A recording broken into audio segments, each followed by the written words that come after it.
Cool Down with AC, 1650 PWAM, 1650 Pro Wrestling, and more.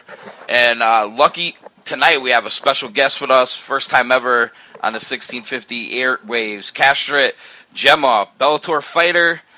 He's stopped in with us for a little bit. We're going to talk about his upcoming fight with Bellator, his previous fight with Bellator, maybe get into some Conor Floyd stuff if we have time. Kastriot, what's up, brother? How you doing? What's going on, man? How you doing? I'm hanging in there, brother. So let's get started with this. I think it was April. You had your pro debut with Bellator. Yes, sir. All right. As luck would have it, I couldn't get the night off, so I wasn't there. I was up at the Mohegan Sun here in Connecticut. I was actually there in November when you were supposed to have your pro debut, and just fill us in there. What happened with that one? I know it was nothing on your end, but what happened with that fight? I believe it was in early November.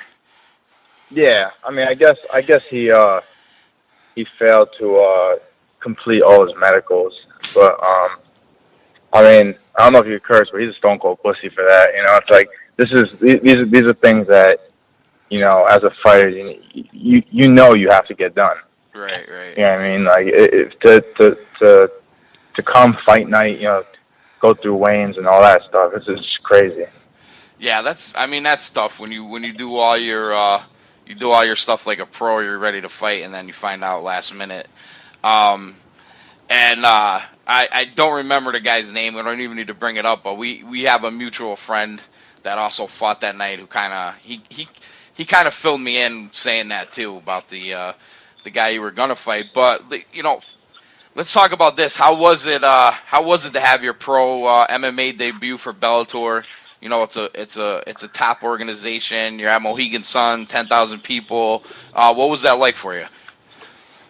Honestly, man, it was a great feeling. You know, it was cool. You know, I like everybody at Bellator. You know, they're all good people.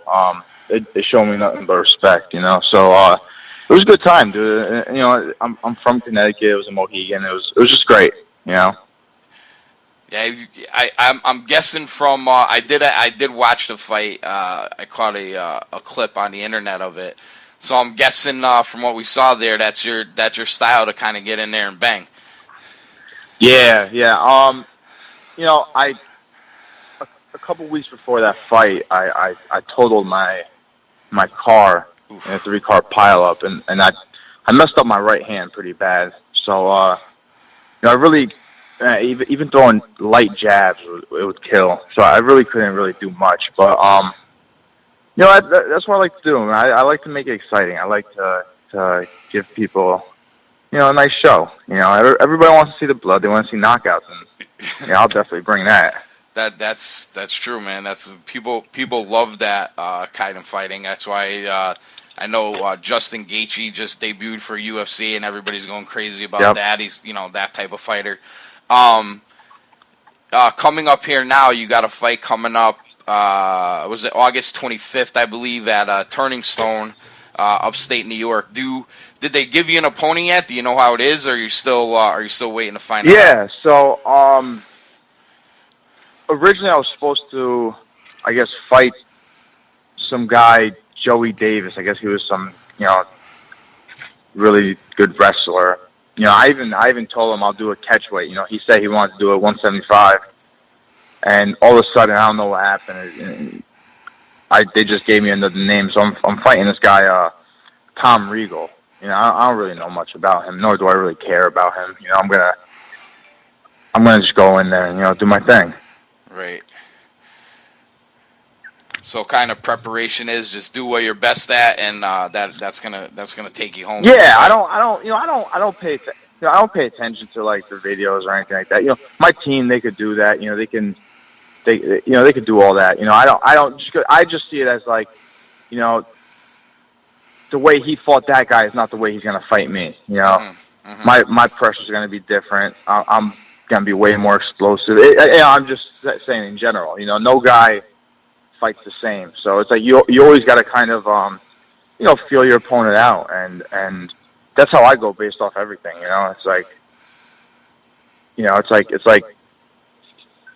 if you're fighting an explosive fighter and, he's just faster and stronger than, the guy he's fighting. He necessarily is not going to be faster and stronger than me. He's never been up against someone like me. Mm-hmm. But yeah, I don't really pay any mind to the videos. Right, I got you. At this level, he may look like a savage, but he might be fighting somebody with, half your experience or whatever. Right now I believe you're training with American Top Team, and I see you do some training down at Revolution. So, get into that a little bit with your training and your daily ritual there. Yeah. So, I actually started off boxing at Revolution when I was young. It was actually a court ordered. The courts put me in there, and that's how I met Ahmad. The owner, and I started boxing. It was just like one of those things just to keep me out of trouble. They wanted to put me in there, and then he was telling me I had talent, and so I come from a boxing background, and then I didn't really stick to it. I kept getting into trouble or whatever, but I back in 2014, I decided to get into MMA. I've never threw a fucking kick in my life, but I got down with the center in Fairfield. They were affiliated with the American Top Team before they closed down, and I had a couple fights for Friday Night Fights there, and now I'm back with Revolution. I like to keep my boxing sharp, and Ahmad will definitely do that. I've known him for a long time, and he's really a great trainer. Yeah, I know who he is. I've met him before a few times. I used to do a lot of work at a boxing gym up in Meriden, and we went down there a few times, like USA boxing type stuff. I know. Yeah. I don't know how affiliated he still is, but at the time, they voted him as president and everything. But I know Victor James pretty well, who's at obviously at Revolution. I went to a few. I've hung out with Victor before. We went to the Triple G Curtis Stevens fight together. We went to Malinaji and Judah together. He's a good dude. So I know I've been to Revolution before. That's a quality organization they got going on over there for sure. You definitely can learn to throw some hands in that place. Oh yeah, definitely. They got great trainers, man. They got good fighters, man. Cordell Booker's over there. Mm-hmm. One of their pros. I mean. Yeah, I remember when Cordell, he was an amateur back then when I was running with those guys, and he was the big talk at that gym. So no surprise in there. Yeah, definitely. What you talked before about court order. I mean, I don't know how much you want to get into. I'll leave it up to you. But what got you into fighting? I understand maybe you had some trouble as a youth and things like that. If you're willing, talk about that a little bit. Yeah. So I mean, I don't mind at all, but I grew up fighting. I just love fighting. I'd fight everybody. I'd get arrested constantly for fighting. I did two state bids. I did 2 years in Connecticut, 3 years in New York for assault, and that's when I came out January 8th of 2014, and one of my best friends. I'm not sure if you know him or if you've heard the name Ambrose Castellana. But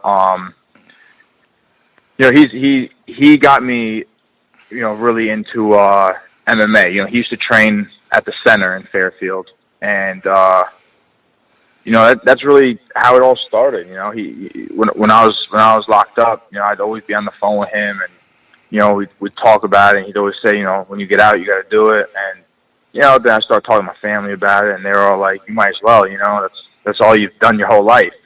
And it worked out. I came out. I had a couple Muay Thai fights for Friday Night Fights, and then I just went right into MMA.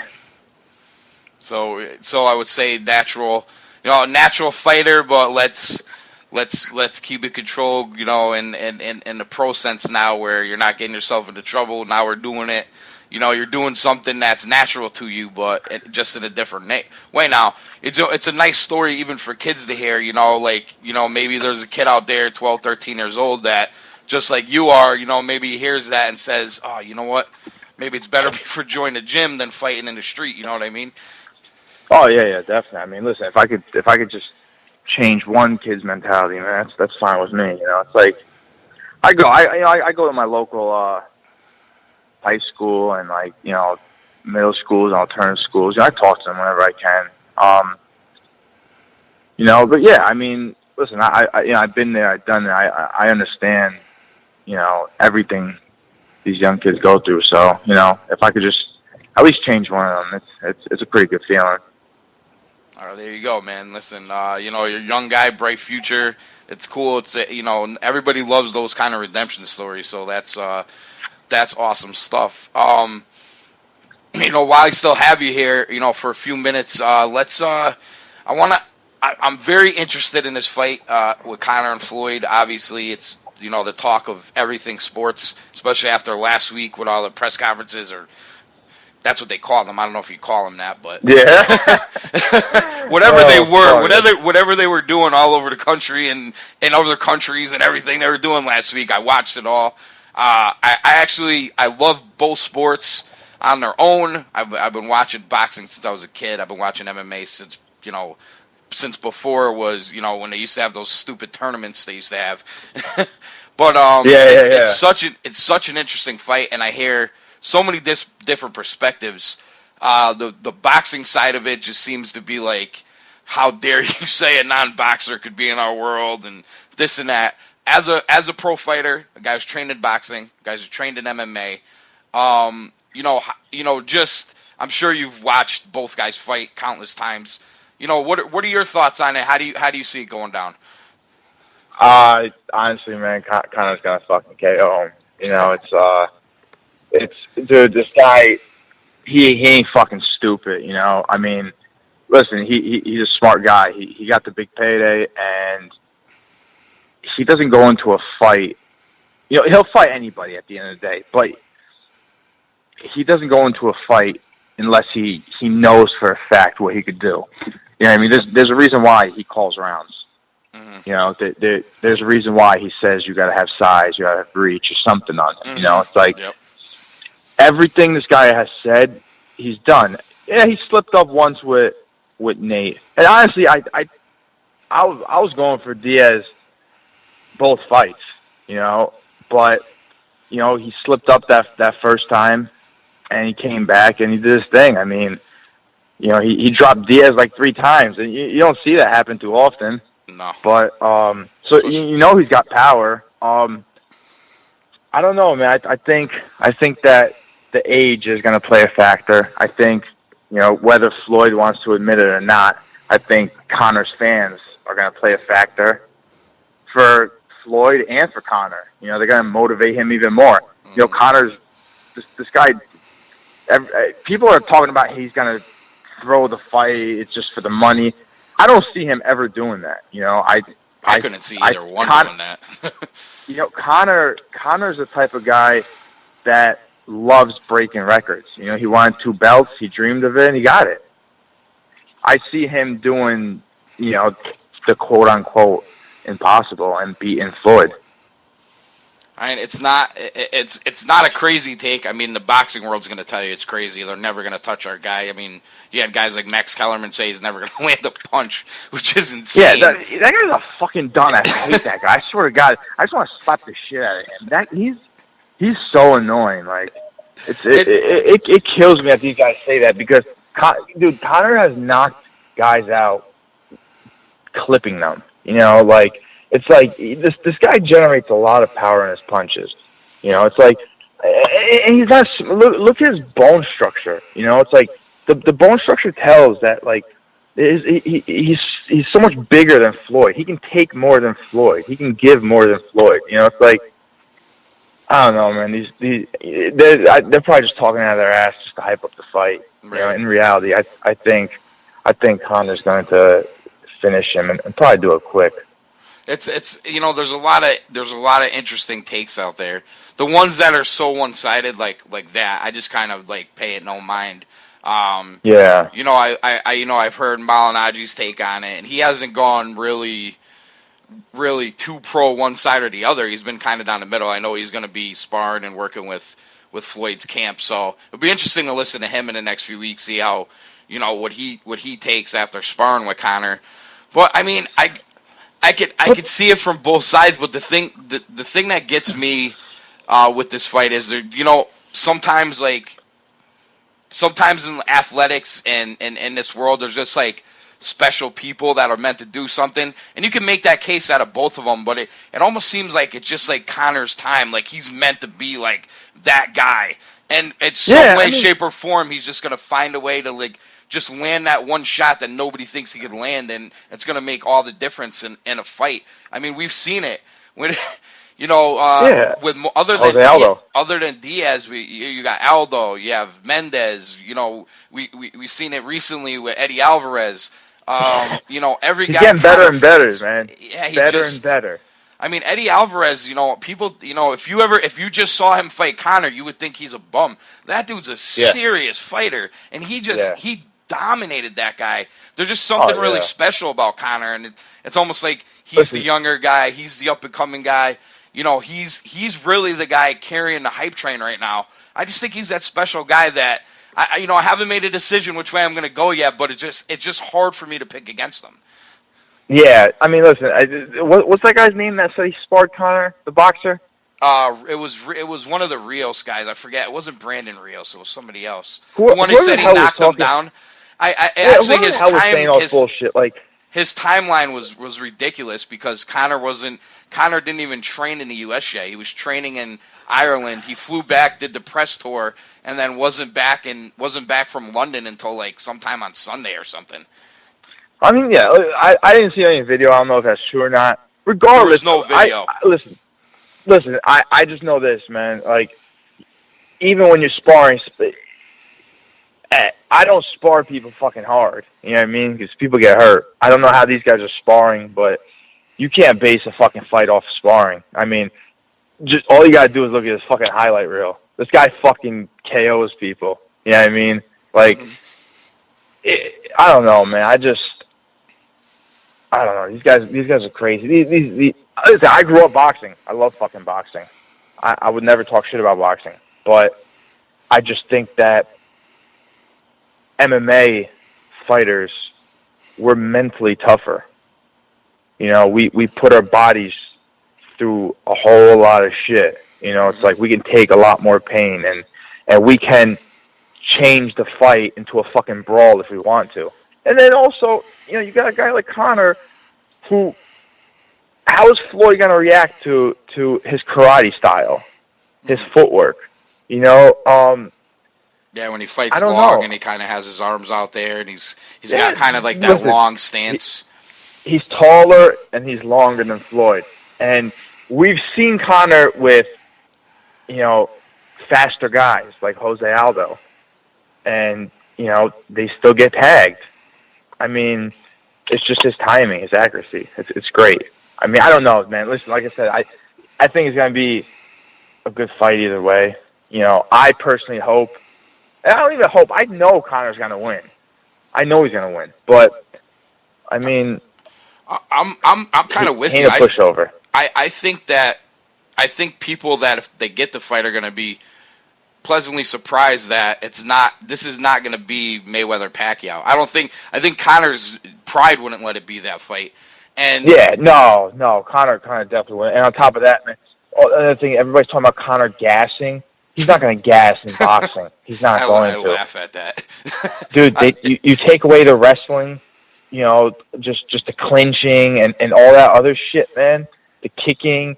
Dude, I could do 1,000 rounds of boxing.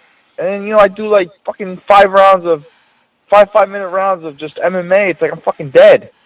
I'm glad you brought that up because I actually wanted to bring that up to you. I actually heard Conor say that, and one of the post press conferences thing when they actually answered questions, he basically said that the training felt great because he only had to concentrate on one discipline, and he wasn't taking the beating of wrestling practice and grappling and, you know, guys twisting his arms and twisting his legs and throwing kicks and throwing elbows and having all these bumps and bruises and extra training that MMA fighters have, where you're training all day, training different arts all day long. He said just to focus on one thing.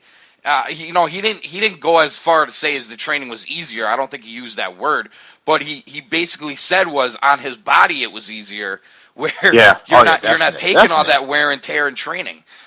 Yeah, no, that's 100% true. I mean, you know, wrestling and all that fucking jiu-jitsu and all that shit, man, that shit, it does damage eventually, man. It's like, you know, I mean, listen, Conor is the definition of a true fighter.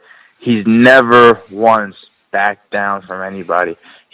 You've seen Floyd, you know, pick and choose who he wants to fight. Mm-hmm. You've seen Floyd take fucking forever. I mean, look at Pacquiao. Look how long that fucking took. Right. I mean, and you know, it's like, how do you call Floyd a real fighter when he makes these stupid ass fucking rules?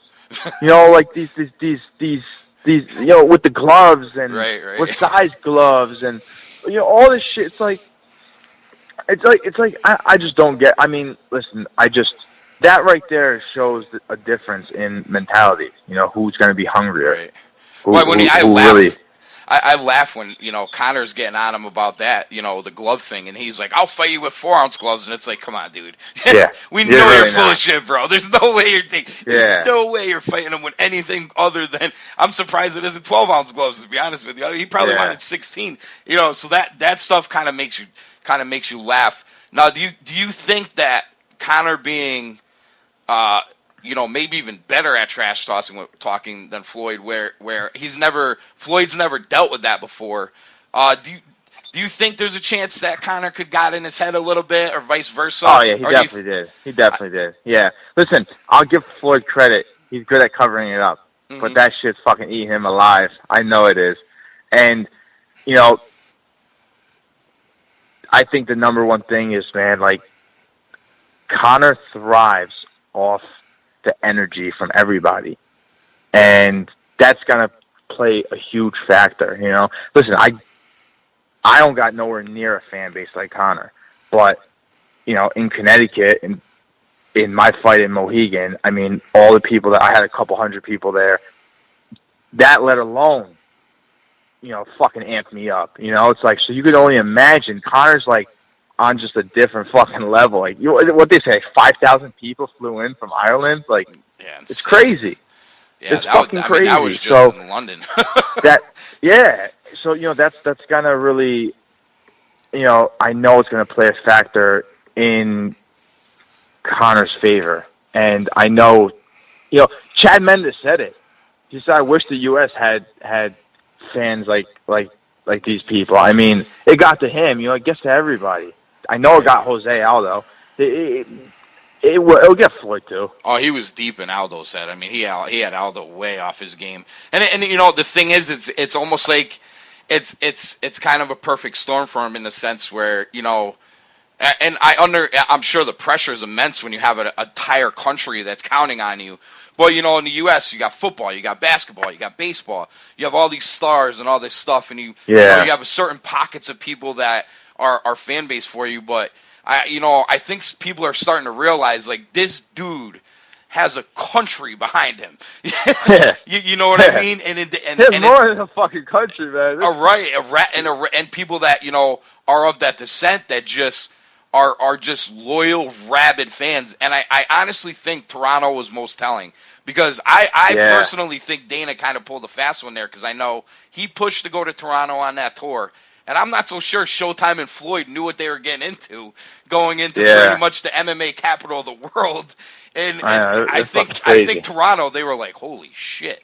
Oh yeah, no, definitely. I mean, listen, I respect Conor for everything he's doing. You know, he's making it better for the whole MMA community. You know, so it's like, hats off to him. I know he's gonna knock Floyd out. You know, I just hope he he continues to fight. You know.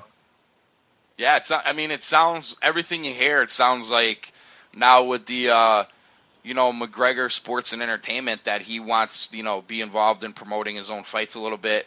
And I think in order to do that, you're going to see him continue to fight in the UFC a little bit. I don't know for how long, but he basically said, you come in, you take over, you leave. I remember his tweet. I don't know if that was the exact words, but I think we'll still get some fights out of him. We know when, I went back and forth on it for a while. I'm like, if he ever did really knock Floyd out, what else does he have left to do? Maybe as a fighter you could say that, but personally, if he wants his, business to continue and, continue to making a name for himself, I almost feel like you look at Conor, he wants to do something else huge after that. You know what I mean? Yeah. I think that's why he was saying fucking Khabib in Russia. I mean, listen, if I was Conor personally, knock Floyd the fuck out and go chill, man. Take a little time. Get out early, get out healthy. You still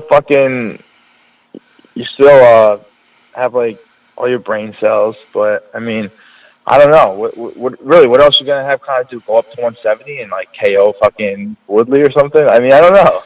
Right. I mean, yeah. I guess. I'm sure people would pay for a rubber match with Diaz, even if it's at 55. If Diaz would take that, I mean, he hasn't been fighting. I do want to see that. I'm kind of thinking he's waiting for the rubber match at 55 there. You know what I mean? So I mean that could be the biggest fight in the history of the UFC. So I mean, that's out there for him. I mean, listen, you never know who comes along or what fight. I mean, I know Tony Ferguson has said a lot. I think Conor would beat him. I think about fucking Tony. This guy's fucking crazy. He was saying some shit I read on Instagram about he was sitting in the crowd and Conor locked eyes with him and he got scared or something. I don't know what the fuck he was talking about, man. I was just like, this guy's just crazy. That's why I laughed when they interviewed Conor and they said, who would you fight after Floyd when you been back to MMA? And he's like, man, I don't know. All these guys are talking. None of them are fighting. He's like, I fought last time before. These guys haven't fought since I fought, and I haven't fought in a while. Yeah. He's like, all these guys are just talking. None of them are fighting. But in a financial sense, I mean, of course you're going to call out Conor McGregor because it's like boxers calling out Floyd. Marcos Maidana wasn't making $12 million for a fight unless he fought Floyd. You know what I mean? So I think that I think you got to take some of that, all those guys calling him out with like a grain of salt. Where it's like, Ferguson could put a fight together with Khabib and he's going to make X amount of dollars, but if he fights Conor, he's going to make way more than that. You know what I mean? Just on the pay-per-view end or whatever. But listen, man, it was definitely great chatting with you about that. I'd love to, especially, have you on after your fight and after that fight, considering they're in the same weekend. Yes, sir. And, we'll see you up there. You expecting a big turnout? Let's do this. Give people your social media or how they could get in contact with you if they want to head up to Turning Stone to see a fight, get tickets, whatever. And put yourself over here, man. Tell them what they're gonna see when they come see Kaz. Come see Kaz in the Bellator cage. Yeah, definitely. Let me try to remember because I'm a little shot here. I think my Instagram is Team Slaughterhouse 203. And I mean they could shoot me DMs there, whatever. Comments. I get back to everybody. But listen. I'm just gonna go in there and have fun. I'm gonna do what I do best, man. And, that's fight. It's like. That's it. It's always going to be an exciting fight. It's always going to be bloody. And, 9 out of 10 times it's going to be a knockout. So, that's my Instagram. My Facebook is just Kastriot, Kastriot, and Xhema, Xhema. And, that's really, I don't really mess with Twitter or any of that stuff. Well, there you go. And anybody listening out there, the YouTube this will go up on YouTube and have Kaz tagged in that, and then it's going up on iTunes as well. So you'll be able, you guys could catch them through my social medias too. Listen, man, thanks again for coming on. We'll have you on after. Thanks for coming on. I know your training schedule's crazy and stuff. Give me a few minutes here. It's much appreciated, and I'll catch up with you at Turning Stone. Yes, sir. Hey, great talking to you, man. You got it, brother. We'll be in touch. Take it care. Easy. Kastriot Xhema right here on 1650 PWAM. Cool down with AC. We're going to take a quick break. We'll be back.